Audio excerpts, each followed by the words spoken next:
নমস্কাৰ মোৰ চেনেললৈ সকলোকে স্বাগতম জনাইছো।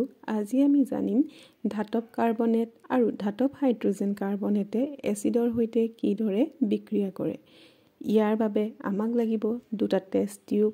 প্ৰথমটো টেষ্ট টিউবত 0.5 গ্ৰাম মান সোডিয়াম কাৰ্বনেট লৈ 2 ml মান লঘু হাইড্ৰক্লৰিক এচিড যোগ কৰিলে দেখিম যে বুদবুদৰ সৃষ্টি হৈছে। এই বুদবুদৰ সৃষ্টি হ'ল যে তাৰ মানে দ্ৰৱখিনিয়ে কি কৰিছে কাৰ্বন ডাই অক্সাইড গেছৰ উৎপন্ন কৰিছে। ঠিক তেনেকৈ অন্য এটা টেষ্ট টিউবতো যদি সোডিয়াম হাইড্ৰজেন কাৰ্বনেট লৈ হাইড্ৰক্লৰিক এচিড যোগ কৰিলে পুনৰ বুদবুদৰ সৃষ্টি হ'ব। যি বুদবুদৰ সৃষ্টি হয় সেয়াই কি হয় কাৰ্বন ডাই অক্সাইড গেছ হয়। এতিয়া উৎপন্ন হোৱা কাৰ্বন ডাই অক্সাইডক যেতিয়া চূণ পানীৰ মাজেদি পঠাই দিওঁ তেতিয়া আমি দেখিম বগা অৰ্ধক্ষেপৰ সৃষ্টি হয়। চূণশিল, চক আৰু মাৰ্বল কেলছিয়াম কাৰ্বনেটৰ ভিন্ন ৰূপ। সকলোবোৰ ধাতব কাৰ্বনেট আৰু হাইড্ৰজেন কাৰ্বনেট এচিডৰ সৈতে বিক্ৰিয়া কৰি অনুৰূপ লৱণ, কাৰ্বন ডাই অক্সাইড আৰু পানী উৎপন্ন কৰে। এতিয়া আহিছোঁ এচিডৰ সৈতে ধাতৱীয় অক্সাইডৰ বিক্ৰিয়া। এচিডৰ সৈতে ধাতৱীয় অক্সাইডৰ বিক্ৰিয়া পৰীক্ষা কৰিবলৈ এটা বিকাৰত আমি অলপমান কপাৰ অক্সাইড লৈ লৰাই থাকি লাহে লাহে যদি লঘু হাইড্ৰক্লৰিক এচিড যোগ কৰোঁ তেতিয়া দেখিম যে দ্ৰৱটোৰ বৰণ নীলা সেউজীয়া হৈ পৰিছে আৰু কপাৰ অক্সাইডখিনি দ্ৰৱীভূত হৈছে। দ্ৰৱটোৰ নীলা সেউজীয়া ৰং বিক্ৰিয়াত কপাৰ ক্লৰাইড গঠন হোৱাৰ বাবে হৈছে। এটা ধাতব অক্সাইড আৰু এচিডৰ মাজত বিক্ৰিয়া ঘটিলে লৱণ আৰু পানী উৎপন্ন হয়।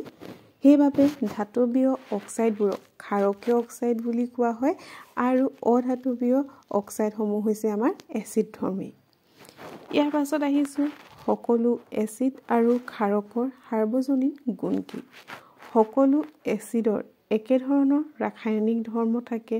ধৰ্মৰ এই সাদৃশ্যতা কাৰণ হ'ল সকলো এচিডে ধাতুৰ সৈতে বিক্ৰিয়া কৰি হাইড্ৰজেন গেছ উৎপন্ন কৰে।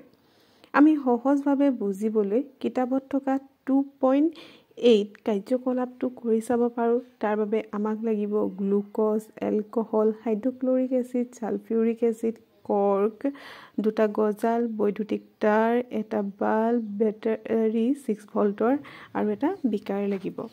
প্ৰথমে আমি এটা কৰ্কৰ ওপৰত দুটা গজাল মাৰি কৰ্কটো 100 ml বিকাৰত ৰাখি দিম।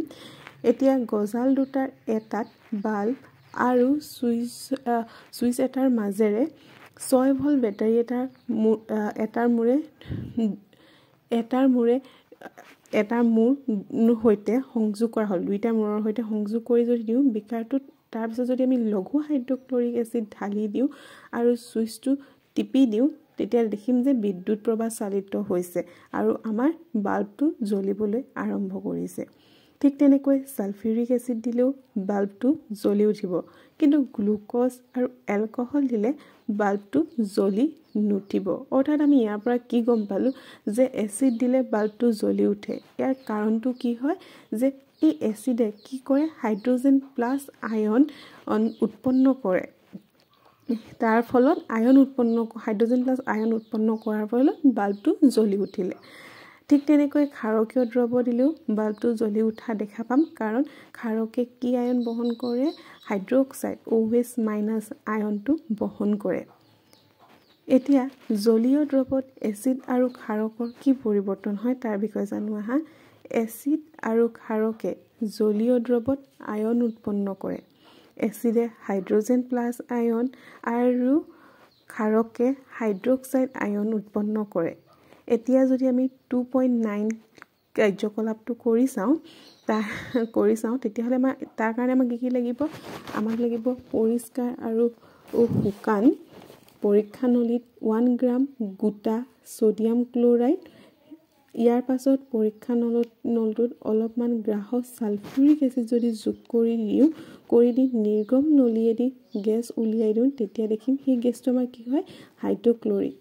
এতিয়া উৎপন্ন হোৱা গেছটো আমি ক্ৰমে শুকান আৰু শুদ্ধ নীলা লিটমাছ কাগজৰে যদি পৰীক্ষা কৰি চাওঁ তেতিয়া দেখিম যে শুকান নীলা লিটমাছৰ কাগজৰ কোনো ৰঙৰ পৰিৱৰ্তন নাই হোৱা আৰু সিক্ত মানে তিতা নীলা লিটমাছ কাগজখন ৰঙা ৰঙলৈ পৰিৱৰ্তন হৈছে। ইয়াৰ পৰা আমি কি গম পালোঁ যে শুকান হাইড্ৰক্লৰিক গেছত পানী নথকাৰ বাবে হাইড্ৰজেন প্লাছ আয়ন উৎপন্ন কৰিব নোৱাৰিলে আৰু হাইড্ৰক্লৰিক এচিড দ্ৰৱত হাইড্ৰজেন আয়ন উৎপন্ন কৰাৰ বাবে আমাৰ সিক্ত যিখন নীলা লিটমাছখনৰ ৰং ৰঙা ৰঙলৈ পৰিৱৰ্তন হ'ল। হাইড্ৰজেন আয়ন অকলে বৰ্তি থাকিব নোৱাৰে, পানী অণুৰ সৈতে লগ হৈ থাকে।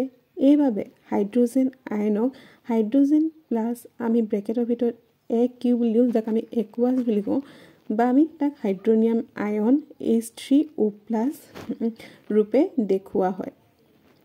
আমি দেখিলোঁ যে পানীত এচিডে হাইড্ৰনিয়াম আয়ন আৰু হাইড্ৰজেন একুৱাছ আয়ন দিয়ে। এতিয়া পানীত ক্ষাৰক এটা দ্ৰৱীভূত কৰিলে কি ঘটে চাওঁ হা। আমি দুটা বিক্ৰিয়া দিছোঁ। ছ'ডিয়াম হাইড্ৰক্সাইড গোটা এছ দিয়াৰ লগে লগে চলিডটো বুজায়। তাত যদি আমি পানী যোগ কৰি দিওঁ তেতিয়াহ'লে আমাক কি উৎপন্ন কৰিব? ছ'ডিয়াম একুৱাছ আৰু হাইড্ৰক্সাইড উৎপন্ন কৰিব। ঠিক তেনেকৈ পটাছিয়াম হাইড্ৰক্সাইডটো যদি পানীৰ লগত মিহলাই দিওঁ পটাছিয়াম একুৱাছ আৰু হাইড্ৰক্সাইড আয়ন উৎপন্ন কৰিব। ক্ষাৰকবোৰে পানীত হাইড্ৰক্সাইড আয়ন উৎপন্ন কৰে। যিবোৰ ক্ষাৰক পানীত দ্ৰৱীভূত হয় সেইবোৰক ক্ষাৰ বা আমি এলকালি বুলি কওঁ। সকলোবোৰ ক্ষাৰক পানীত কিন্তু দ্ৰৱীভূত নহয়। পানীত দ্ৰৱীভূত হোৱা ক্ষাৰক এটাই হ'ল, সেইটো হৈছে ক্ষাৰ এলকালি। এইবোৰ চাবোনৰ দৰে পিছল হয়, তিতা হয় আৰু ক্ষয়কাৰী হয়। Thank you. ভিডিঅ'টো ভাল লাগিলে লাইক, শ্বেয়াৰ আৰু ছাবস্ক্ৰাইব কৰি দিবা।